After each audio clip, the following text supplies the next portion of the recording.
tapi mati nih. Oke, mati. Nah, ini gede.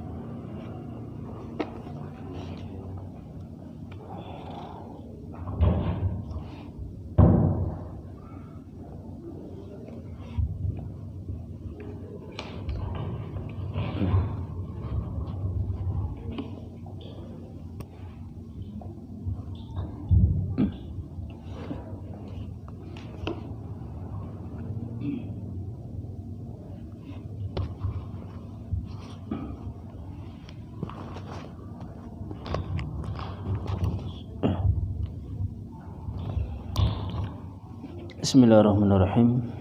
Assalamualaikum warahmatullahi wabarakatuh. Alhamdulillah hamdan katsiran thayyiban mubarakan fih kama yuhibbu rabbuna wa yardah. Asyhadu an la ilaha illallah wahdahu la syarikalah wa asyhadu anna Muhammadan abduhu wa rasuluh. Ya ayyuhalladzina amanu taqullaha haqqa tuqatih wa la tamutunna illa wa antum muslimun. Amma ba'd. Ma'asyiral muslimin rahimakumullah. Alhamdulillah, kembali kita bersyukur kepada Allah Subhanahu wa taala atas segala kenikmatan yang Allah curahkan kepada kita, sehingga pada malam hari ini kita dapat melanjutkan kajian kita dari Syarah Arba'in An-Nawawi. Fa insyaallah kita sampai hadis yang ke-23.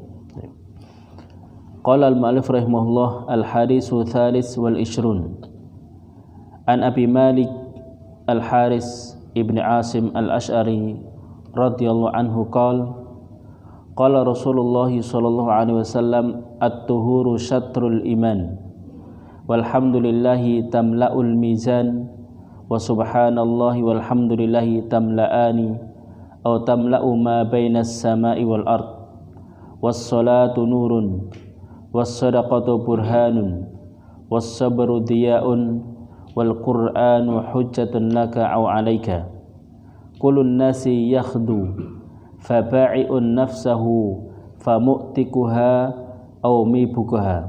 Rawahu Muslim. Hadis yang ke-23 dari Abu Malik Al-Haris bin Asim Al-Ash'ari radhiyallahu anhu. Beliau berkata, qala Rasulullah sallallahu alaihi wasallam, Rasulullah sallallahu alaihi wasallam bersabda, at-tuhuru syatrul iman. Kebersihan atau bersuci itu sebagian daripada iman. Walhamdulillahi tamla'ul mizan. Ucapan alhamdulillah, segala puji milik Allah, itu akan memenuhi timbangan. Wa subhanallahi walhamdulillahi tamla'ani aw tamla'u ma bainas sama'i wal ard. Dan ucapan subhanallah walhamdulillah, keduanya akan memenuhi antara langit dan bumi. Was-salatu nurun, salat merupakan cahaya.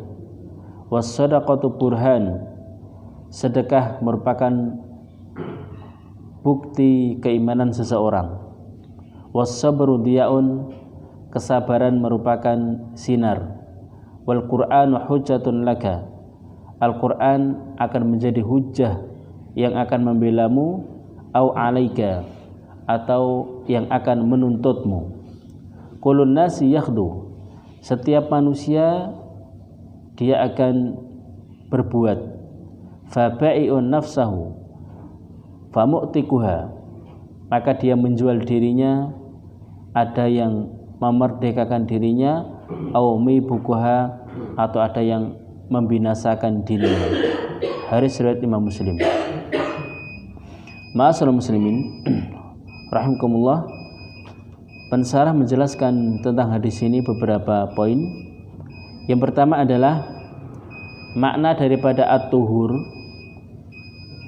Itu ada yang mengatakan bitarki syirki wa dzunub.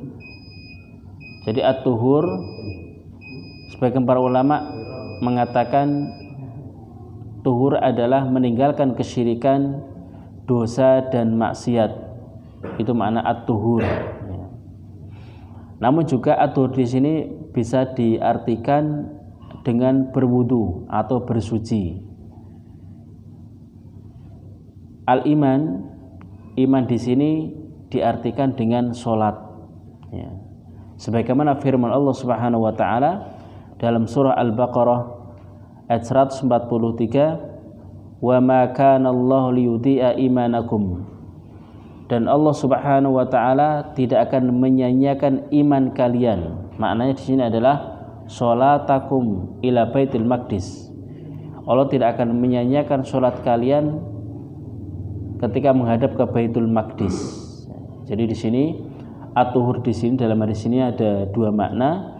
Pertama adalah at-tuhur bermakna meninggalkan kesyirikan, dosa dan maksiat. Yang kedua ditafsirkan dengan at-tuhur adalah berwudu atau bersuci. Mana di antara dua makna yang lebih kuat? Mana yang lebih kuat adalah bermakna at-tuhur adalah bersuci. Bersuci merupakan sebagian daripada iman. Iman di sini bermakna adalah sholat. Ini didukung oleh hadis riwayat At-Tirmidzi yang mana di situ at-tuhur itu bermakna al-wudu, bermakna adalah wudu. Maka makna daripada di sini adalah at-tuhuru satrul iman, bersuci sebagian daripada iman, bersuci merupakan sebagian daripada sholat. Karena sholat seseorang tidak akan diterima manakala dalam keadaan tuhur, dalam keadaan berwudu atau bersuci. Sebagaimana sabda Nabi SAW, la tuqbalu sholatun bi khairi tuhurin wala sadaqatun min khurulin. Tidak akan diterima sholat seseorang tanpa dia dalam keadaan suci. Wala sadaqatan min khulurin, dan tidak akan diterima sedekah infak yang berasal dari harta hulul, itu harta yang haram. Ringkasnya, poin yang pertama beliau menjelaskan bahwa at-tuhur satrul iman, bahwa bersuci itu sebagian daripada sholat. Kemudian poin yang kedua, ucapan tasbih, yaitu tahmid dan juga ucapan tasbih. Maka Rasulullah mengatakan walhamdulillahi tamla'ul mizan. Ucapan tahmid alhamdulillah itu akan memenuhi timbangan, yaitu timbangan amalan seseorang.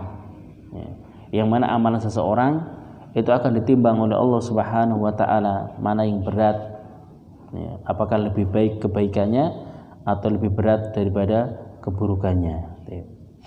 Maka ucapan alhamdulillah tamla'ul mizan, maka ucapan alhamdulillah segala puji milik Allah itu akan bisa memenuhi timbangan.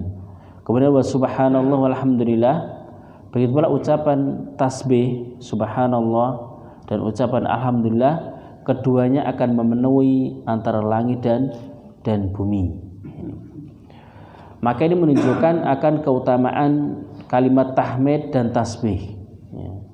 Ketika seorang itu mengucapkan kalimat tasbih subhanallah atau kalimat tahmid alhamdulillah, maka keutamaan sangat besar, akan bisa memenuhi timbangan amalan kebaikan dan juga akan bisa memenuhi antara langit dan bumi.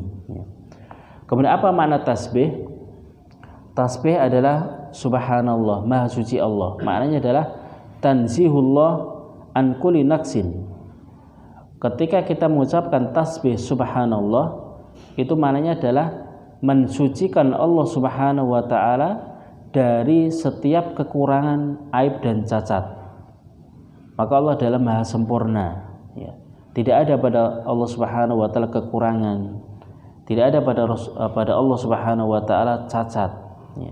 Maka dengan adanya tasbih subhanallah maha suci Allah, maka maksudnya adalah tanzihullah, mensucikan Allah Subhanahu wa taala an kulli naqsin, dari setiap kekurangan. Di antaranya adalah Allah tidak tidur. Maka menunjukkan Allah itu sempurna. Berbeda dengan manusia. Manusia dia mengantuk, tidur, ataupun yang sejenisnya. Maka Allah Subhanahu wa taala adalah maha suci dari semua kekurangan, aib dan cacat. Adapun kalimat tahmid itu alhamdulillah, segala puji milik Allah, itu maknanya adalah wasfuhu bikulli kamalin, mensifati Allah Subhanahu wa taala dengan segala kesempurnaan. Ya.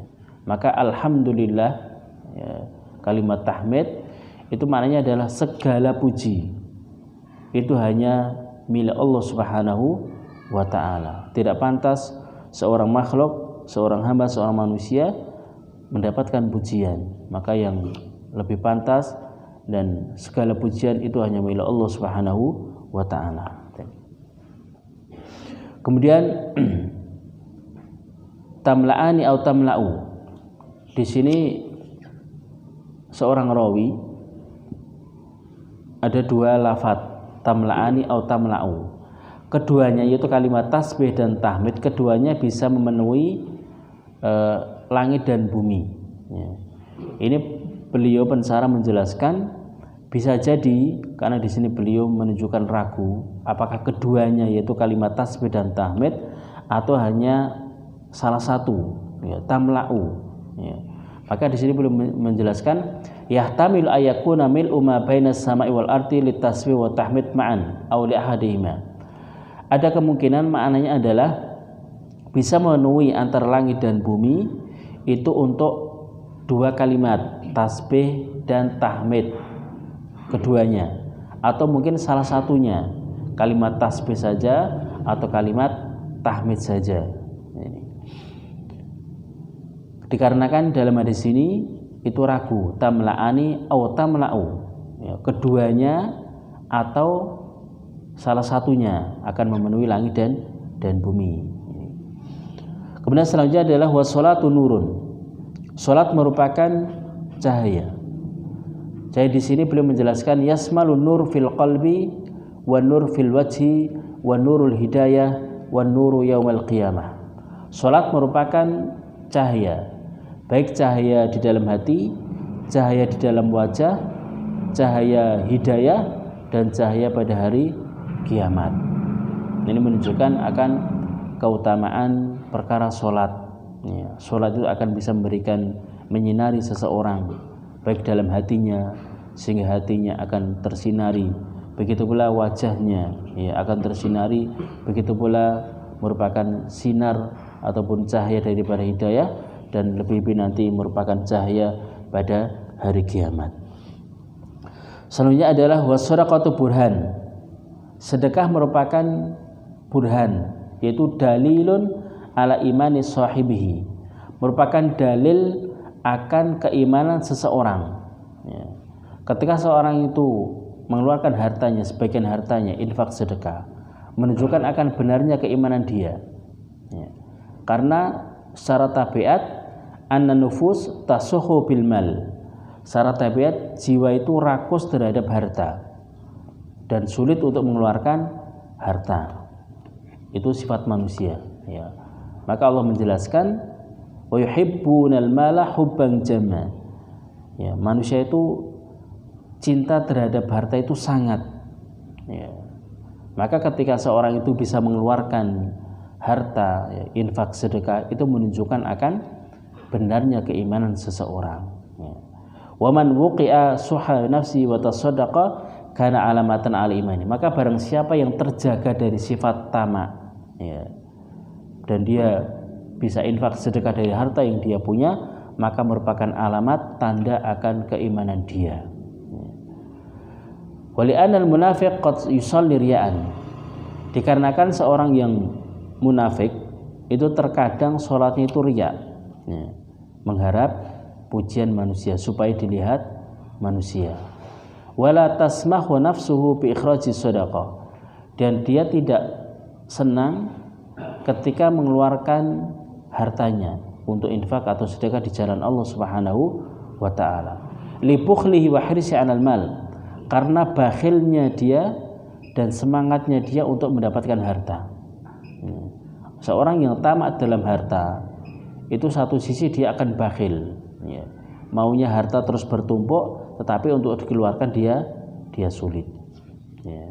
Tetapi ketika seorang itu memiliki keimanan, maka dia akan mudah ketika Allah berikan karunia kelebihan dari harta, maka dia pun akan mudah untuk mengeluarkan infak sedekah di jalan Allah Subhanahu wa taala sebagai tanda bukti keimanan seseorang. Selanjutnya adalah wasabru diyaun. Sabar merupakan sinar, ya. Yang mana para ulama menjelaskan sabar ada 3. Itu sabar ketika menjalankan ketaatan meskipun jiwa itu berat, ya. Dan seorang itu sabar dalam meninggalkan maksiat dan dosa meskipun jiwa itu condong untuk melakukan dosa dan maksiat, dan bersabar terhadap takdir Allah Subhanahu wa taala sehingga dia tidak tasakhut, tidak murka terhadap ketentuan Allah Subhanahu wa taala. Wa khusulu dzalika minal muslim yadullu ala quwwati imanihi wa nuri basiratihi. Ketika itu ada pada seorang muslim, ya, dia bersabar dalam menjalankan ketaatan, karena memang ketaatan butuh kesabaran, ya. Ketaatan butuh kesabaran dalam menjalankan sholat 5 waktu, qiraatul Quran, ya, melakukan kebaikan, berdakwah, ya, tilawatul Quran ataupun yang lainnya, maka butuh yang namanya kesabaran.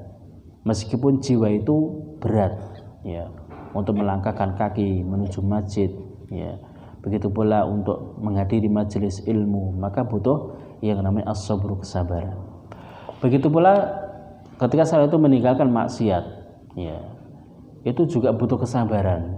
Terkadang jiwa itu pengennya melakukan maksiat, melanggar daripada syariat Allah Subhanahu wa taala.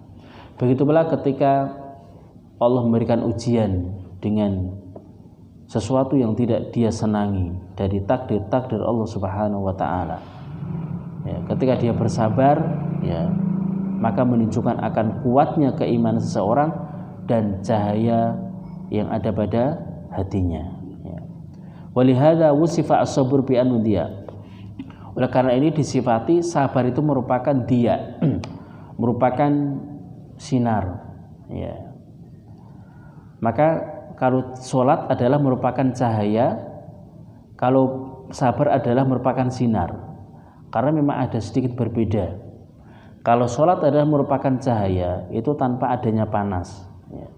Tapi kalau sabar, dia sinar, ya, itu ada semacam sinar yang panas. Sebagaimana Allah sifatkan, kalau matahari itu adalah diyaun, tapi kalau bulan adalah nurun, ya. Bulan itu cahaya, bisa menyinari tapi tidak panas. Tapi kalau matahari itu akan menerangi tapi ada di situ ada sedikit rasa panas. Begitu pula orang yang sabar, ketika dia bersabar dari ketaatan, bersabar dari meninggalkan maksiat, bersabar dari takdir Allah Subhanahu wa taala, itu juga ada rasa usaha, ya.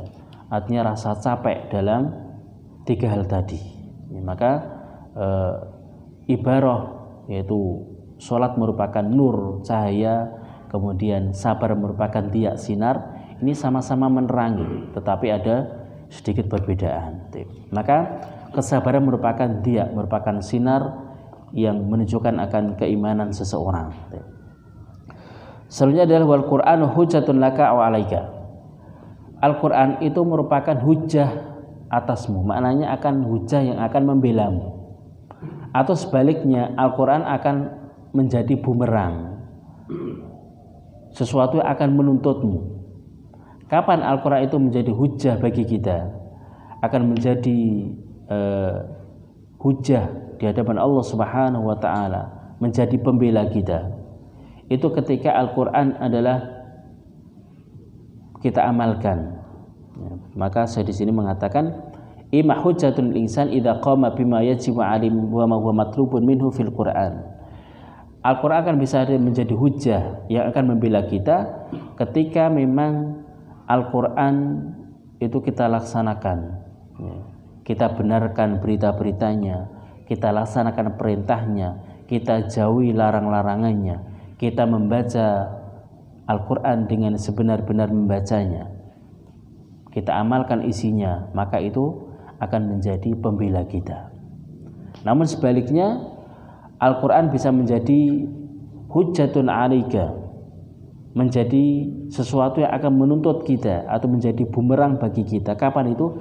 Ketika seseorang itu berpaling darinya, tidak mau membacanya, tidak mau melaksanakan daripada perintah-perintah yang di dalamnya, tidak mau menjauhi larang-larang yang di dalam Al-Quran. Maka Allah mengancam, wa man a'rada an dzikri fa inna lahu ma'isatan dunkha wa nahsuru yaumal qiyamati a'ma. Ya. Maka barang siapa berpaling dari peringatanku, berpaling dari Al-Quran, fa inna lahu ma'isatan dunkha, maka dia akan mendapatkan kehidupan yang sempit, baik di dunia atau nanti di akhirat. Wa nahsuru yaumal qiyamati a'ma, dan akan kami kumpulkan dia pada hari kiamat dalam keadaan buta. Ya, karena dulu di dunia tidak mau membaca Al-Quran, ya, sehingga Allah butakan pada hari kiamat. Maka pada perkataan ini Al-Quran itu bisa dua, bisa menjadi hujah yang akan membela kita. Kapan itu? Ketika kita mengamalkan daripada isi Al-Quran.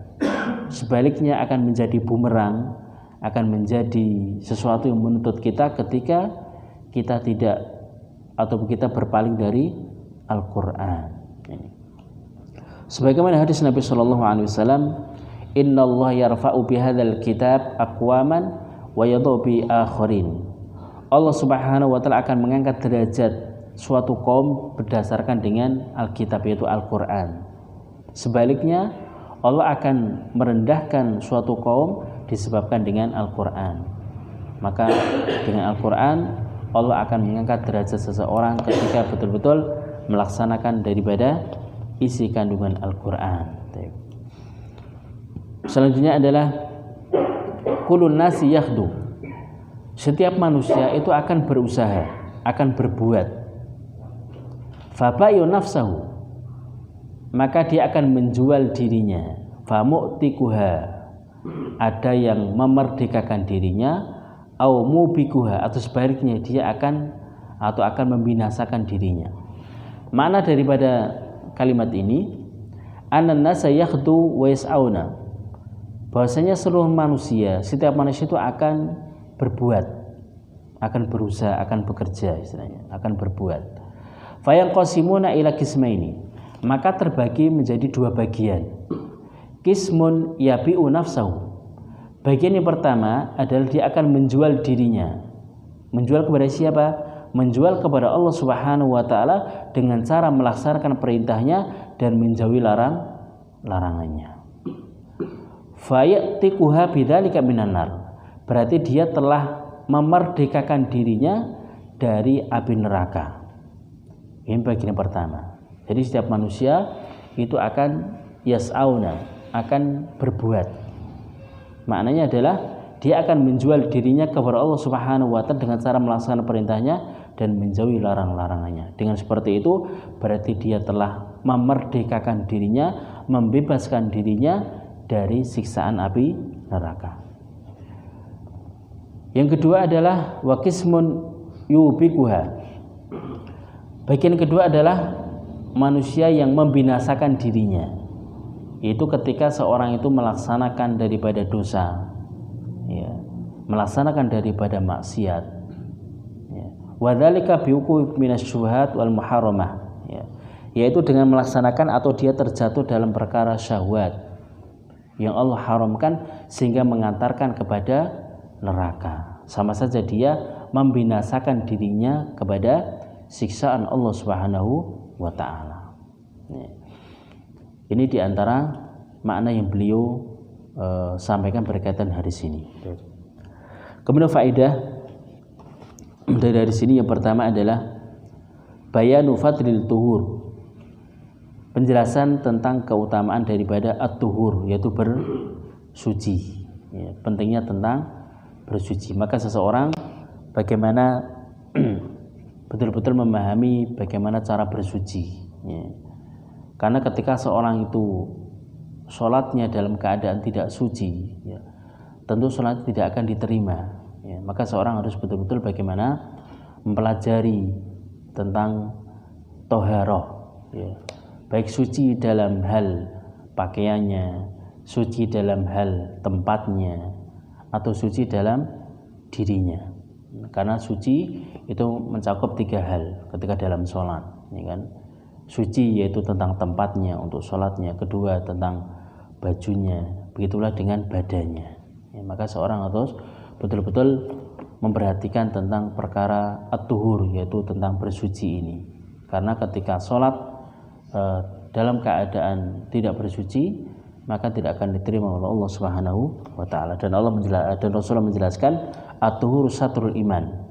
Bersuci sebagian daripada keimanan, sebagian daripada sholat. Faedah kedua, bayanu fadli tahmid wa tasbih. Penjelasan tentang keutamaan tahmid dan tasbih.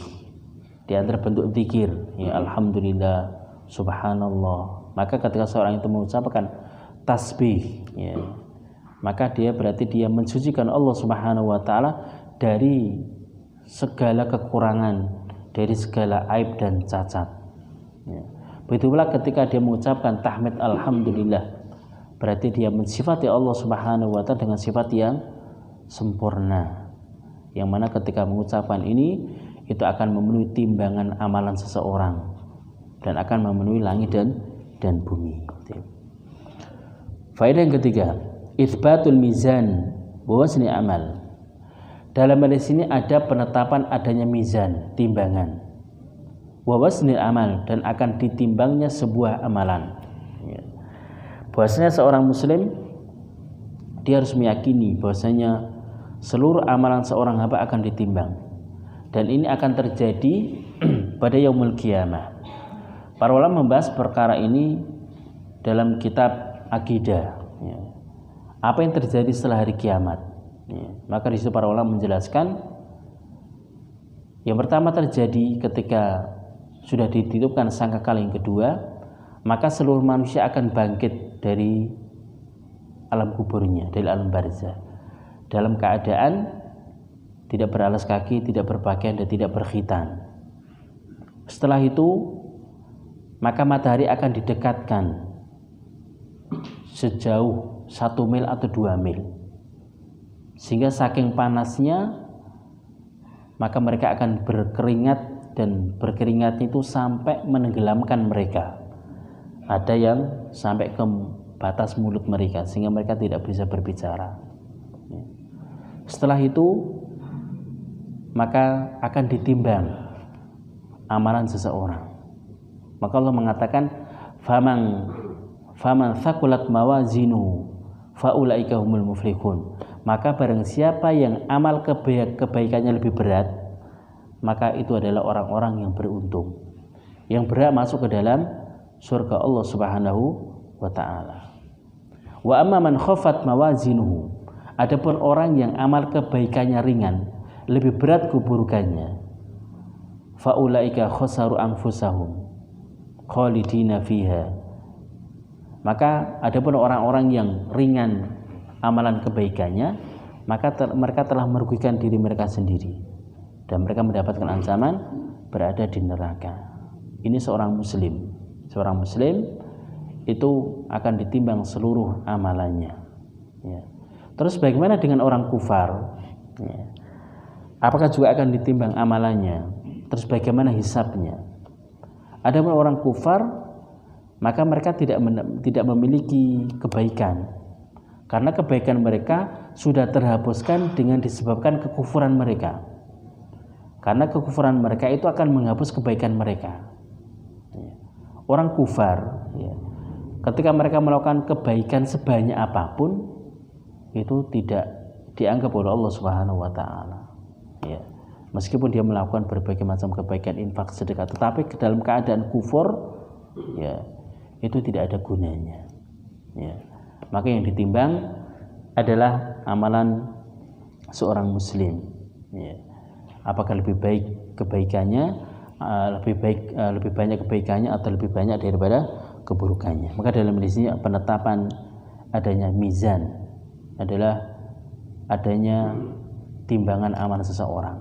Setelah ditimbang, maka akan diberikan catatan amalannya. Suhuf, sahifah, akan diberikan. Adapun orang beriman akan diberikan dari arah kanannya. Wa amma man utiya kitabahu biyamini. Adapun orang yang diberikan catatan amalannya dengan tangan kanannya, fasawfa yuhasabu hisaban yasira, maka akan dihisab dengan hisab yang ringan. Setelah diberikan catatan amalannya, maka akan dihisab oleh Allah Subhanahu wa taala. Akan dihisab oleh Allah Subhanahu wa taala, dan setelah dihisab maka manusia akan melewati sebuah sirat, sebuah jembatan yang terletak antara surga dan neraka. Ya. Maka seorang yang melewati sirat ini sesuai dengan amalannya juga. Semakin kuat imannya, semakin banyak amal solehnya, ketika melewati sirat jalan ini dia akan semakin cepat. Maka dalam hadis dijelaskan, ada yang melewati sirat itu sebagaimana sekejap mata, sangat cepat sekali. Ada yang di bawahnya itu seperti kilatan petir. Ada yang di bawahnya lagi seperti orang menunggang kuda yang sangat cepat, kuda yang berlari. Ada juga seperti orang yang menunggang unta.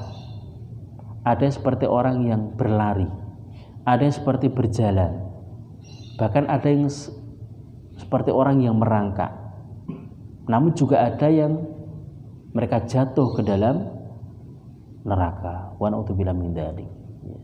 Maka ini diantara setelah dihisab oleh Allah Subhanahu wa taala, maka manusia akan melewati sebuah sirat, sebuah jembatan, dan melewati jembatan ini pun bermacam-macam sesuai dengan amal dan keimanan seseorang. Semakin kuat keimanannya, semakin banyak amalannya, maka akan semakin cepat dalam melewati sebuah sirat, sebuah jembatan pada yaumul qiyamah.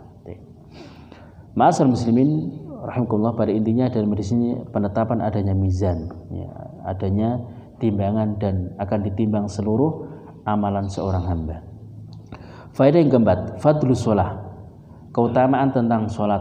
Wa anna nurun fid dunya wal akhirah. Salat merupakan cahaya di dunia dan di akhirat. Faedah selanjutnya, fadlus shadaqah, keutamaan akan sedekah. Wa anna alamatun ala imani sahibiha. Ketika seorang infak sedekah menunjukkan alamat tanda keimanan orang tersebut. Ya. Karena ada sebagian orang yang mungkin dia sulit untuk mengeluarkan harta. Dia memiliki sifat yang tamak rakus terhadap harta. Ketika sudah memiliki sifat tamak rakus terhadap harta, pengennya dia mengumpulkan harta dan tidak pengen hartanya ini berkurang. Maka ketika seorang itu infak sedekah, maka menunjukkan akan tanda keimanan yang ada pada dirinya, dan masih banyak keutamaan-keutamaan yang lain. Ya, sedekah itu akan bisa menghapus dosa-dosa seseorang. Fattaqun nar walau bisyikki tamrah. Ya. Takutlah kalian dari api neraka meskipun hanya bersedekah separuh dari kurma, suatu yang sangat sedikit. Ya. Kemudian selanjutnya adalah fadlus sabr, keutamaan orang-orang yang sabar. Wa annahu diya'un lis-sabirin, dan sabar merupakan sinar bagi orang-orang yang sabar. Ya. Sehingga dengan kesabaran dia akan terus bisa berjalan ketika melakukan ketaatan, ketika meninggalkan maksiat, atau ketika menerima takdir Allah Subhanahu wa taala. Ketika dia sikapi dengan kesabaran, maka akan menjadi sinar bagi dia.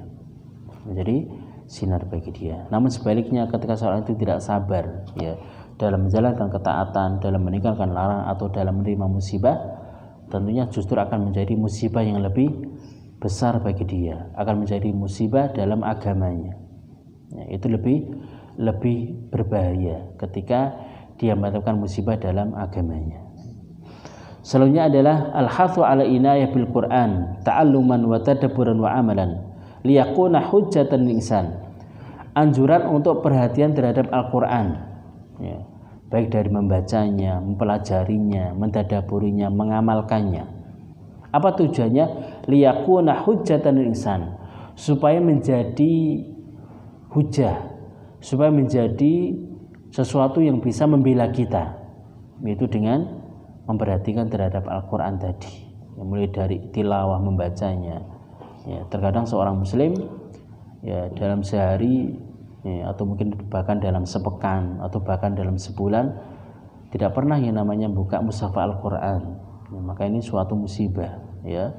Padahal dia mungkin membaca ya HP ya, buka Facebook ataupun yang lainnya mungkin sering ya, tetapi mushaf Al-Qur'an jarang dia buka untuk dia baca. Maka seorang harus perhatian terhadap Al-Quran baik dari si membaca, mempelajari, mentadaburi dan mengamalkan supaya nanti menjadi hujah yang akan membela kita di hadapan Allah Subhanahu wa taala. Faedah ke-8 adalah at-tahdhir min al-ikhlal bima yajibu nahwul Quran li'alla yakuna hujjatan 'alaika. Peringatan dari meremehkan daripada Al-Quran ya. Entah dia tidak membacanya atau berpaling darinya, tidak mempelajarinya. Maka ketika dia ya, tidak perhatian terhadap Al-Quran, maka justru nanti akan menjadi hujjatun alaihi, menjadi bumerang, menjadi suatu yang akan menuntut kita ketika Al-Quran tidak kita perhatikan dari sisi membacanya ataupun dari sisi yang lainnya. Faedah ke-9, al-hathu ala kulli amalin sholihin yu'tiku al-insan nafsahu min hissi dunya wa adabil akhirah. Anjuran untuk senantiasa beramal soleh, yang mana dengan amal soleh ini akan membebaskan manusia dari hinanya dunia dan dari siksaan akhirat ya. Ketika seorang itu beramal soleh itu dengan cara melaksanakan perintahnya, menjauhi larangannya, tentunya ini akan membebaskan kita, akan membebaskan kita dari budak dunia dan juga dari siksaan ataupun azab nanti di akhirat. Kemudian yang terakhir adalah at-tahdhir min kulli amalin si'in yaj'al sahibu min aula'i syaitan wa yufti bi sahibi ilan nar. Peringatan waspada supaya menjauhi setiap amal keburukan. Ya. Yang mana amal keburukan itu akan menjadikan pelakunya termasuk dari wali-wali syaitan, termasuk dari penolong-penolong syaitan dan akan mengantarkan pelakunya kepada neraka dan siksaan Allah Subhanahu wa taala. Jadi pada intinya hadis ini adalah kaidah bagaimana seorang itu beramal soleh, sehingga dengan beramal soleh tadi akan bisa memerdekakan dirinya itu dari api neraka ya, itu di antara kaidahnya, dan hendaknya menjauhi seluruh perbuatan buruk yang akan menjerumuskan dia ke dalam siksaan dan adab Allah Subhanahu wa taala.